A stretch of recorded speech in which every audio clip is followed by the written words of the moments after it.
السلام عليكم ورحمة الله وبركاته. اللهم صل وسلم وبارك على سيدنا محمد. ازيكم يا حبايبي؟ عاملين ايه؟ يا رب ان شاء الله تكونوا بأحسن صحة وحال. النهاردة ان شاء الله هنعمل مع بعض اللفت المخلل. هنعمله بطريقة سهلة وبسيطة وهيبقى مقرمش وطعمه تحفة ان شاء الله. اليومين دول هم يومين اللفت، طبعا هو كتير جدا في السوق، فاحنا طبعا هنبدأ بقى نعمله ونشوف ازاي نشتري اللفت ازاي تشتريه. تجيبي اللفت بالشكل ده، تكون اللفت معاكي مدور، ما تجيبيش الطويله. واللون بتاعها بصي بنفسجي عامل ازاي. طبعا في ناس بتخلله كده وما بتحطش معاه بنجر، بتكتفي باللون ده وبتحطه على كده وهو بينزل اللون بتاعه وبيديكي لون محمر برضو. وفي ناس بتحب تحط بنجر معاه، انا بحط بنجر معاه برضو علشان يديله لون احمر وحلو. طبعا انا جايباه زي ما هو وريته لكم اهو، قبل ما اغسله وقبل ما انقعه وقبل ما اعمل اي حاجه. فده الشكل بتاعه اهو. تجيبيه المقاس ما يكونش كبير، هي الكاميرا هي اللي مكبراه، بس هو المقاس ده مقاس وسط، ولا كبير ولا صغير. يعني بصي هو ده مقاس اهو اهي. وعندك اصغر شويه برضو اهي. بلاش كبيره علشان طبعا هو لسه الطين بتاعه اهوت، يعني لسه هننقعه بقى علشان كل ده يبوش كده ونغسله كويس ويبقى نظيف وزي الفل. فهو ده المقاس اللي انت تجيبيه. ليه بقى؟ لان انت لو جبتي مقاس كبير، الكبير والطويله شويه دي هتبصي تلاقيها مخوخه من جوه، وهتلاقيها عامله زي الاسفنج. يعني ممكن تلاقي واحده مخوخه تلاقيها ناشفه قوي كده ومحجره، واحده تانية تيجي تفتحيها تبصي تلاقيها من جوه عامله زي الاسفنج ومهويه، مش حلوه. فهو ده الليفت المظبوط اللي تشتريه يكون بالشكل ده، وتكون معاكي تشيليها كده تلاقيها تقيله معاكي مش خفيفه، لان الخفيفه دي هتلاقيها زي ما بقولك كده بتبقى زي الاسفنج من جوه. هبدأ أنقع اللفت معايا دلوقتي، هنقعه حوالي ربع ساعة، ربع ساعة تلت ساعة. هغطيه بالمية، هحط فيه مية واغطيه بالمية بحيث ان كل الطين والحاجات اللي فيه دي تبوش، ولما اجي اغسله يبقى سهل معايا في غسيله. فانا هعمله معاكم خطوة بخطوة اهو. هنقعه دلوقتي ربع ساعة او تلت ساعة. بعد ما عدى ربع ساعة او تلت ساعة انا غسلت اللفت زي ما انتوا شايفين كده، خليته بقى زي الفل، وسبت واحدة بس عشان انا طبعا متعودة ان انا لازم اعرف البنات اللي لسه اول مرة يدخلوا مطبخ يشتغلوا ازاي. فانا هعرفك بس ازاي تنضفيها، هي سهلة قوي. انا هنا نقعتها، نزلت التراب بتاعها كله، بس بيبقى فيه حاجات زي كده عروش زي كده فيه. كل ده باجي بسكينة تحت المية بقى وتحت الحنفية، وبتعملي كده كده اهو، بصي اهو كده، وتروحي قصها كده من هنا بالسكينة كده اهي تحت الحنفية دي. مثلا لقيناها حتة فيها كده برضو نعملها كده، ننضفها. اي حاجة تحسي انها يعني عايزة تتشال او تتنضف فيها نضفيها بالشكل ده. انا طبعا كل دول عاملاهم تحت الحنفية، فانا دي عشان بس كنت بوريكي، فانا هشطفها تاني تحت الحنفية. وطبعا غسلت هنا برضو عشان في ناس بتحب العروق بتاعته ده، فانا هحط منها جزء وجزء هرميه. فهنشوف دلوقتي ازاي هشطف دي بس وبعدين ارجع. خلاص كده كله اهو اتغسلت بقت نظيفة وزي الفل، كله اهو مغسول وزي الفل. نبدأ بقى دلوقتي نشوف هنقطعه ازاي. انا عندي هنا العروش دي هقطعها بالشكل ده. طبعا انا لما هحطها في المخلل هحطها بنفس يعني الشكل كده. اللي عايز بيحبها وبيحب ياكل العروق دي يحطها بنفس الشكل كده. اقطعهم كلهم بنفس الطريقة كده. تيجي من هنا وتقطعي. انت طبعا منضفه من تحت هنا اهو، فمش محتاجه، انت خلاص نضفتيها. فتقطعيهم كلهم بالشكل ده. هي طبعا عشان احنا زي ما قلت لكم احنا منقيين اللفت ازاي، فتلاقي اللفت ما شاء الله طري معايا جدا ويعني مش ناشف، ما هواش مخوخ زي ما قلنا. نقصه كله كده بالشكل ده. بعد ما قطعت العروش كلها، لو انا هحط العروش بصي ما ينفعش احطها زي ما هي كده، لازم افككها من بعضها بالشكل ده. ليه بقى؟ لان بصي من جوه برضو ممكن تلاقي طين كده مش باين، حتى وانتي نقعاه برضو مش باين. فلو هتاكلي العروق دي لازم تفصصيهم كده من بعض، ونرجع نعيد على غسيلهم تاني اهو. في حاجات هتلاقي فيها وحاجات هتلاقيها نظيفة، فانا هفصصهم برضو كلهم بالشكل ده وهشطفهم تاني. كده خلاص انا غسلت العروق بتاعته كويس جدا كده زي ما انتوا شايفين، بقت زي الفل. خلاص هركنها بقى في جنب، ونبدأ نسمي الله ونشوف هنقطع ازاي اللفت. هاجي من هنا كده بالعرض كده واقطعها بالشكل ده اهي كده كده اهي. خلاص انا قطعتها على كام واحده اهو، وهاجي بقى بالقطاعه بتاعتي المشرشره كده او باي قطاعه عندك، وتبداي تقطعيه بالشكل ده كله مقاس واحد كده اهو. نعمل واحده كمان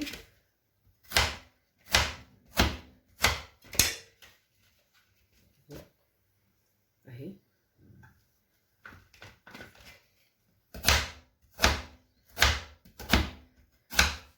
القطعه دي ما شاء الله بتسهل عليا على طول. ولو انت بقى لقيتي كمان ان مثلا الصابع بتاع كبير بتاع اللفت، انت ممكن تقسميها على 2 برضو بالقطاعه كده بالشكل ده. لو انت حابه التقطيع ده بيرجع لك انت، يعني على حسب المقاس اللي انت بتفضليه اعمليه. فانا دي حسيت انها كبيره شويه فانا هقسمها، مش شرط ان انا اعمله كله، يعني ممكن الكبيره بس اللي اقسمها كده، الصغيره اخليها زي ما هي. انا بقى علشان ما اطولش عليكم هخلص التقطيع كله وبعدين نرجع نشوف هنعمل ايه. ودلوقتي بقى يا حبايبي بعد ما قطعت خلاص اللفت زي ما انتم شايفين كده، قطعته كله وحطيت عليه العروق بعد ما غسلناها اللي يحب يحطها. هبدأ بقى دلوقتي حطيته في مصفى اهو، وتحت منه بولة، لان انا هرش عليه دلوقتي ملح وهنسيبه حوالي 5-6 ساعات، او ممكن تعمليه من بالليل وتسيبيه الصبح تقومي تشتغلي فيه على طول. فانا دلوقتي هحط فيه معلقتين من الملح. ده الملح ده انا لقيته في السوق، الملح البحري الخشن ده كنت انا بدور عليه مش لاقياه. ده طبعا بيبقى جميل جدا واحسن من الملح التاني في التخليل. انا ما خللت قبل كده، المخللات اللي قبل كده ما كانش موجود عندي فخللت بالملح العادي، انما ده انا لقيته موجود فجبته، قلت بيبقى حلو جدا في التخليل احلى من الملح التاني الناعم. فانا هاخد كده معلقتين من الملح الخشن ده هرشهم كده عليه عشان ينزلوا لي الميه كلها اللي في قلبه كده بالشكل ده، وهديله تقلبتين كده كده. برضو شويه الملح اللي وقعوا هنا دول نحطهم كده عليه كده اهو. ممكن نحط كمان يعني نص معلقه كده كمان، وهنسيبه زي ما هو كده، نغطيه بس بحاجه بكيس او باي حاجه، ونسيبه زي ما هو كده 5-6 ساعات، او من بالليل زي ما قلت لكم لحد الصبح. فانا هسيبه لما ينزل ميته هنيجي ان شاء الله نخلله مع بعض. ونرجع بقى بعد ما خلاص كده نزل الميه بتاعته كلها زي ما قلنا. بصوا الميه بتاعته كلها نزلت اهي، انا مش هحتاج الميه دي، انا هرميها وخلاص. لو تلاحظوا هتلاقوا ان هو كش معانا علشان نزل كل الميه اللي فيه، وده اللي احنا عايزينه علشان الميه اللي بتبقى في قلبه دي اللي بتخليه كمان يطرى معاكي. فانت المفروض انك تعمليه كده وتسيبيه لا اما من بالليل لحد الصبح، لا اما 4-5-6 ساعات على حسب ما تلاقيه نزل الميه بتاعته كده وكش معاكي بالشكل ده كده، يبقى خلاص تمام نزل الميه بتاعته كلها. وعندنا بقى هنا نسمي الله ونبدأ نقول المكونات بتاعتنا بتاعة التخليل، اللي هي عبارة عن الملح اللي احنا امبارح حطينا منه ده هنحط على كل كوباية مية هنحط معلقة من الملح. وعندي هنا ده ليمونتين كبار، عصير ليمونتين كبار، معلقتين كبار من الخل، معلقة صغيرة من الشطة حسب رغبتك هتحبي تحطيها او لا. وعندنا هنا معلقة من السكر، طبعا دي علشان القرمشة بتاعة اللفت. وعندنا كمان ده بشر من البنجرايه صغيره، انا كنت نسيت اجيبها برضو في المكونات، هتلاقيها شكل اللفت بالظبط، فهتنضفيها بنفس الطريقه وتقطعيها من فوق ومن تحت وتبشريها بالشكل ده علشان تخليلك ميه اللفت كلها واحده.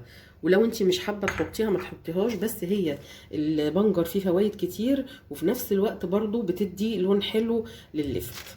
وبرده هنا عندي ده القشر بتاع الليمونتين اللي انا عصرتهم، انا هاخدهم احطهم فيه علشان يبقى طعم اللفت واخد من النكهه بتاعه القشر بتاع الليمون. وطبعا عندنا الميه المغليه والمتبرده اهي، دول 5 كوبايات انا معايراهم. هنبدا بقى نحط عليهم الملح، نسمي الله كده. قلنا كل كوبايه عليها معلقه من الملح كبيره، طبعا انا مش هملاها قوي لان احنا كنا حاطين شويه من الملح على اللفت، فانا يعني هخلي المعلقه معايا مش مليانه قوي. 1 2 3 4 5، يبقى كل كوبايه عليها معلقه.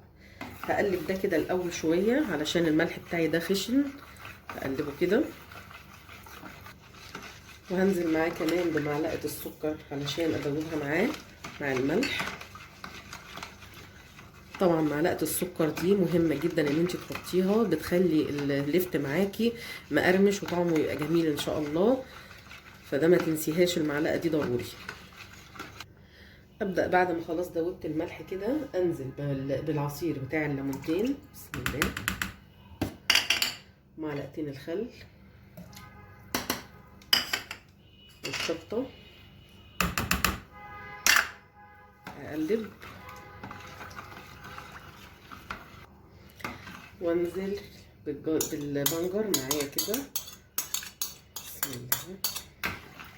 واقلبه. شوفي ما شاء الله بقى لون الميه عامل ازاي، علشان احنا بشرناه، هيديكي بقى لون جميل قوي لللفت، وفي نفس الوقت البنجر فيه فوائد كتير قوي، يعني نهتم بيه، حلو قوي قوي البنجر ده.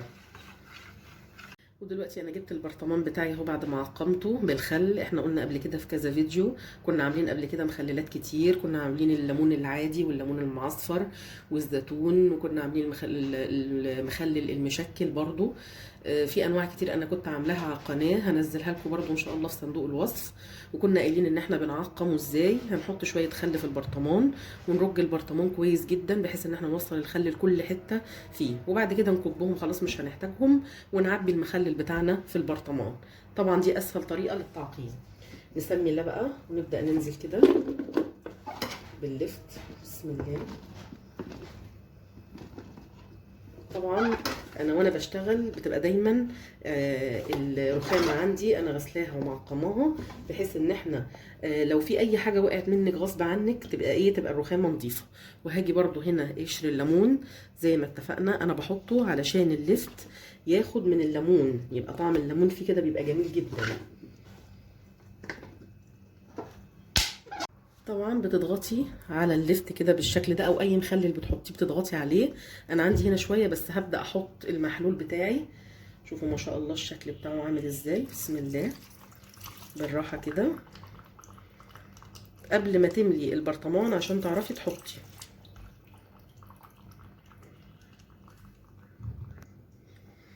بصي نبدا بقى نزود اللفت بتاعنا كده، عشان بس نملك ان احنا نحط الميه بتاعته، لان لو انت حطيتي واتكيتي عليه ضغطتي عليه وجيتي تحطي الميه مش هتنزل. فانت بتظبطي الاول الميه بتاعته، واخر شويه دول بتروحي حطاهم بقى بالشكل ده، وتضغطي برده بمعلقه بقى كده او حاجه. بسم الله.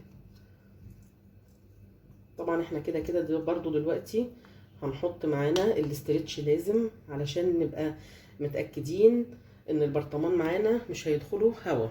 طبعا انت كده كده اللفت ده يعني ما بيقعدش، احنا 4-5 ايام وهتفتحي عليه، وانا طبعا بعمل برده كمية صغيرة فبيخلص على طول، يعني مش محتاج. لو ما حبيتيش حتى تحطي استرتش مش مشكلة، هما شوية صغيرين، يعني انا حتى مش هحط استرتش، هو كده كده الغطا معايا هيبقى محكم فهينزل، هيضغط على اللفت اهو. بصي حتى وانا بضغط في ميه بتقع منه اهو اهو كده. انا تمام قفلته كويس اهو وضغطت عليه بالشكل ده كده خلاص. طيب انا قفلته اهو، واتبقى عندي محلول من اللي انا عاملاه ده. طبعا انا مش هرميه، هحطه برده في برطمان تاني واقفل عليه واحطه في التلاجة. ده هيخلص اجيب كمية تاني قدهم كده وهحطهم، مش هتحتاجي تعملي محلول تاني ولا حاجة. فانت لو لقيتيه طلع كتير منك ما ترميهوش ولا حاجة، تحطيه زي ما هو كده برده في التلاجة، هينفعك في مرة تانية ان شاء الله. وبكده يا حبايبي يكون خلاص خلصنا الفيديو بتاع النهارده. خلينا اللفت بطريقه سهله وبسيطه جدا، 4-5 ايام ان شاء الله وتفتحي عليه هتاكلي ان شاء الله احلى لفت مخلل بالطريقه دي. جربوه ان شاء الله وقولوا رايكم في الكومنتات، وما تنسوش بقى اللايك والشير لدعم القناه والاشتراك وتفعيل زر الجرس للكل عشان يوصلكم مني كل جديد. بشكركم يا حبايبي لمتابعتكم، والسلام عليكم ورحمه الله وبركاته.